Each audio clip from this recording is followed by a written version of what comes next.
Oh, you guys thought we were done talking about Jason Bin? Wrong. Okay, look at this picture that I found. Okay, this picture, you might recognize it. This was an infamous event, okay?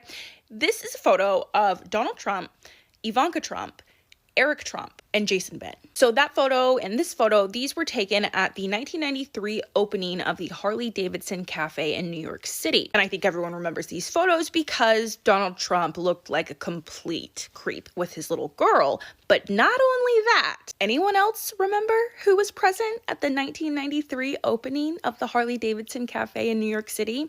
Jeffrey was there. Jeffrey was present. This is Donald Trump right next to him. He was present at this event as well. And now we have successfully placed Jason Bin and Jeffrey in the same room, present at the same event. If you haven't seen my other videos about Jason Bin, which I highly recommend, you might be a little bit confused if you are just seeing this video and you haven't seen anything else that I've done about Jason Bin so far. But he was the owner of Ocean Drive Magazine. Ocean Drive Magazine basically gave Melania Trump her big break into the modeling industry. She didn't really have any success before then. And Jason Bin assisted his friend Donald Trump and his new girl, Melania, in, manufacturing a modeling career. Like we've talked about in my previous videos, outside of owning Ocean Drive Magazine and Niche Media, Jason Bin also owned a luxury magazine publication called Du Jour Magazine. And because of all of Jason Bin's connections, obviously I kind of assumed that this probably wasn't the most stellar man in the world, but I really wanted to know more about what other people thought about him. So I went onto Glassdoor and I looked up some reviews from former employees of Jason Bin's over at Du Jour Magazine. In February of 2019, a employee stated that the compensation is fair, the location is well situated. There have been many talented, accomplished, hardworking individuals at this company, but they have either left, been fired, or are desperately looking to leave. Cons: the CEO, Jason Bin, has destroyed the business. He will not allow anyone to perform their jobs. Everyone, and I mean everyone, is treated as an entry-level assistant and have no authority to do a simple task such as sending out an email, and spends half his day creating juvenile and, quite frankly, make-believe drama to fill his time. Everyone that knows him knows that he is mentally unstable and abuses prescription pills. Not only is he destructive to the company and its reputation, he is known to be malicious and jealous of his employees and tries to go after them once they leave.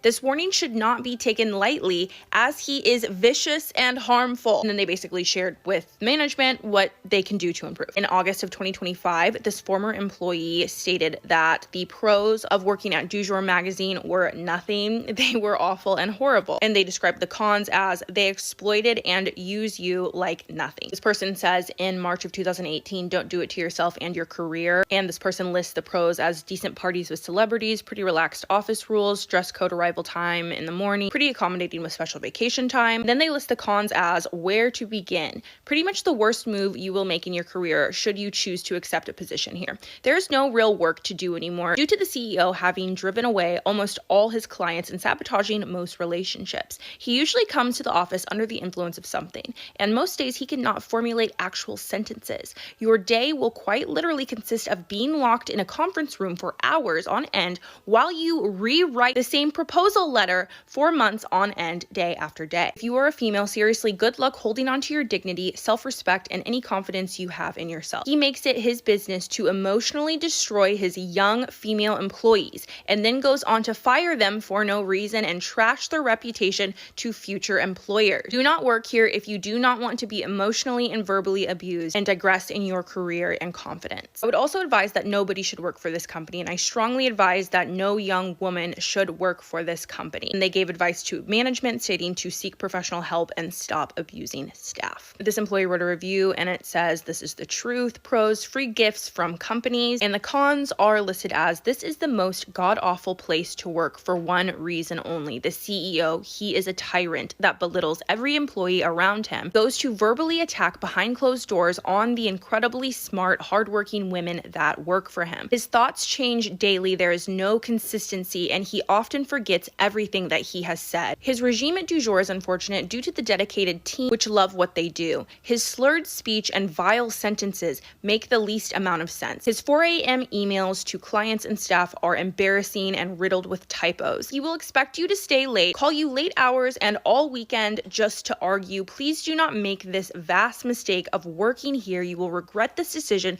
the minute he turns on you for no apparent reason. Everyone leaves, no one stays long for good reason. The company is on the verge of folding due to his pharmaceutical-fueled leadership and never accepting responsibility. Stay clear for your own sanity. Then this employee stated that the pros of working for Jason Bin at DuJour were none, and that they feel bad for the few staff that's left. And then they say the cons. The CEO. This company is a waste of time, and as others have mentioned, the CEO will have no problem ruining your career / self-esteem along the way. Too many decent people have been driven away or fired for no reason because the CEO has been enabled to treat people in a disgusting and hostile manner. Another con they list is the culture. There is zero company culture. No staff is left, maybe 7 people. There were 35 this time last year, and everyone is left isolated. The only new hire is terribly underqualified and validates the CEO's toxic behavior. You will be exposed to their fights with one another and bullying of other people. If you are female, you will be subjected to verbal and emotional abuse, and there will be no one to protect you as HR does not exist. I have single-handedly witnessed previous employees being pulled into meetings where they are ganged up on and forced out upon walking into work for the day. Get ready for anxiety, stress, and fear. You will be forced to go over proposals that are incoherent for agonizing hours and reduced to retyping the CEO's jumbled thoughts over and over again. He is usually running on no sleep and substances. You will be yelled at over attempting to be proactive without the CEO's knowledge, alluding to the fact that he's paranoid, and discouraged from doing any work on your own except book meetings. The CEO just wants meetings and more meetings because he has run through all of his other relationships. However, good luck getting the proposals out to the client. Get ready for it to be your fault when the client ignores you. The CEO needs constant monitoring to get anything accomplished. It's a time suck. That is the culture. And there's a lot more reviews like that. So if you want me to read some more, I will happily do that. Just let me know. But you know what really stands out to me in all of those reviews that we've read so far? Are we talking about Jason Bin or Donald Trump? Like, I understand why they are such close friends. But anyways, let me know if you guys want me to come back and read some more company reviews about Jason Bin and his DuJour magazine.